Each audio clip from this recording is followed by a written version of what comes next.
बिस्मिल्लाहिर्रहमानिर्रहीम, अस्सलाम वालेकुम। मैं हूं ज़रमीना और आप देख रहे हैं ज़रमीनास किचन यूट्यूब चैनल।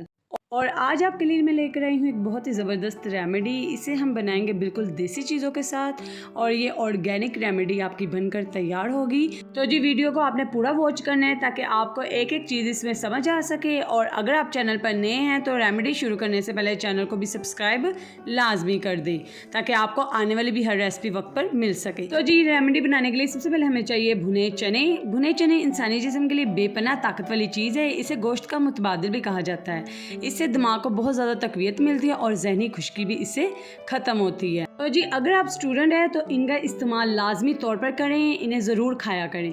अब अगली चीज़ हम जो इसमें ऐड करेंगे वो है जी सौंफ।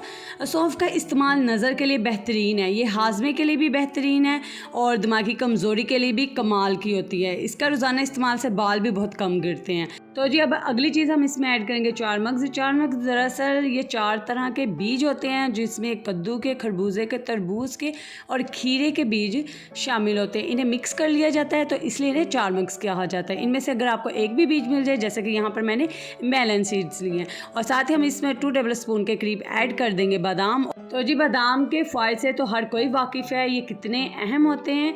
और साथ ही हम इसमें टेस्ट के लिए ऐड करेंगे किशमिश। अगर आप चाहें तो इसे स्किप भी कर सकते हैं, ये ऑप्शनल है। साथ ही हम इसमें ऐड करेंगे मिश्री या मिश्री इसे कहा जाता है।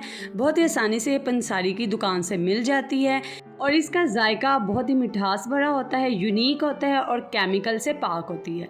और बहुत ही एक अहम विटामिन B12 इसमें बहुत ज़्यादा मिकदार में पाया जाता है जो कि हमारे लिए बहुत ही ज़्यादा ज़रूरी होता है। तो अगर आपने बचपन में शाही मेवा खाया है तो उसमें आपने मिश्री को लाजमी खाया होगा। तो इससे आप इसके टेस्ट का अंदाज़ा लगा सकते हैं ये कितनी मज़ेदार होती है। अब सिंपली आपने क्या करना है, एक पैन लेना है और इसमें ये जो मैंने आपको इंग्रेडिएंट्स दिखाए हैं इसमें ऐड कर देने हैं। सिवाय मिश्री के और मेवे के, इन तमाम बाकी के 4 इंग्रेडिएंट्स को आपने बिल्कुल लो फ्लेम पर रोस्ट करना है। इतना रोस्ट करना है आपका जब तक इनकी हल्की सी खुशबू ना आना शुरू हो जाए। ठीक है जी, बिल्कुल लो फ्लेम पर करना है, बहुत ज़्यादा आपने जला नहीं देना। तकरीबन यहाँ पर 2 मिनट लगते हैं बिल्कुल लो फ्लेम पर और ये अच्छे से रोस्ट हो जाते हैं जैसे कि हमें चाहिए। तो जी यहाँ पे तकरीबन 2 मिनट हो चुके हैं और जल्दी से आपने इन्हें पैन में से निकाल कर दूसरे बर्तन में ऐड कर देना है क्योंकि पैन की गर्माहट से ये और ज़्यादा रोस्ट हो जाएंगे, इसलिए हम जल्दी से इसे दूसरी प्लेट में ट्रांसफ़र कर देंगे। और अब हम इसे 2 से 3 मिनट के लिए रख देंगे ताकि इसमें से जो भी नमी है वो ख़त्म हो जाए मेवों में से। तो जी फिर मैं आपको बताऊंगी आपने आगे क्या करना है। और इसी दरमियान अगर आप मेरे चैनल पर नए हैं या अगर आपने अभी तक चैनल को सब्सक्राइब नहीं किया तो चैनल को सब्सक्राइब कर दीजिएगा, बेल आइकन को प्रेस कर दें क्योंकि इसी से मेरी आने वाली हर एक नई रेसिपी का नोटिफिकेशन आपको वक्त पर मिल सकेगा।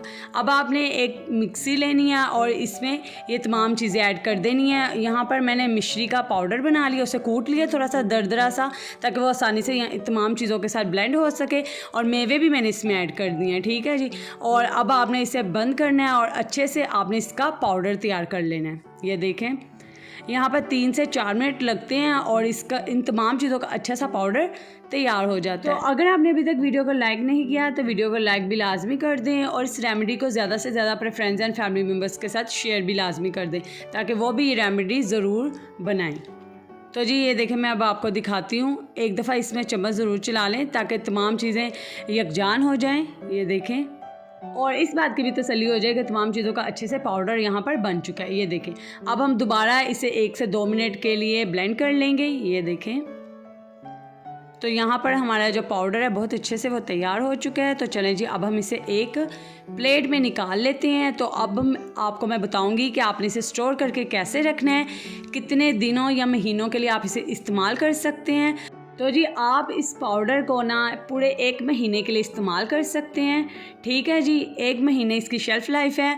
और अब आपने इसे कैसे स्टोर करके रखने हैं, आपने एयर कंटेनर एक डिब्बी लेनी है जिसका ढक्कन अच्छे से बंद होता हो। ठीक है, उसमें आपने इस तमाम पाउडर को ऐड कर देना है और रोज़ाना आपने कैसे इस्तेमाल करना है, आपने दिन में किसी भी वक्त इसका 1 चम्मच इस्तेमाल कर सकते हैं, नहीं तो आप रात को खाने के बाद इसका 1 चम्मच दूध के साथ इस्तेमाल कर सकते हैं। तो जी बेपनाह इसके फ़ायदे हैं जब आप इसे इस्तेमाल करें करेंगे। तो जैसे कि जिन बच्चों को सबक याद नहीं होता, जिनका हाफजा कमज़ोर है, और जैसे कि आप जानते हैं आजकल ज़्यादातर लोगों का टाइम टीवी, मोबाइल, कंप्यूटर पर गुजरता है, तो इससे इनकी आईसाइट वीक हो जाती है। तो ज़रूर इस रेमेडी को इस्तेमाल करें, आपको बहुत अच्छे इससे रिजल्ट मिलेंगे। तो जिस वीडियो को ज़्यादा से ज़्यादा अपने फ्रेंड्स एंड फैमिली मेम्बर्स के साथ भी शेयर कर दीजिएगा, लाइक करना मत भूलिएगा और चैनल को भी सब्सक्राइब कर दीजिएगा। अल्लाह हाफिज़।